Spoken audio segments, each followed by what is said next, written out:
મિત્રો, લોક ગાયિકા અસ્મિતાબેન રબારીએ ઝરમરતા વરસાદમાં દ્વારકાધીશને કેવી રીતે યાદ કર્યા, આવો સાંભળીએ આપણે.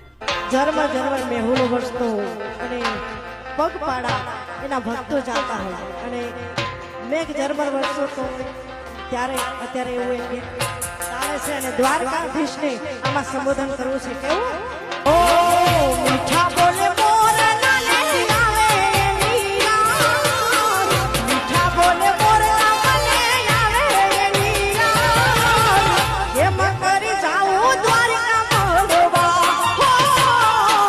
જાઉં તો વર્ષે મેઘ પાડવા. ઝરમર ઝરમર મેહુલો વરસતો અને પગપાળા એના ભક્તો જાતા હોય અને મેઘ ઝરમર વરસતો તો ત્યારે અત્યારે એવું એક ગીત ચાલે છે અને દ્વારકાધીશને આમાં સંબોધન કરવું છે. કેવું?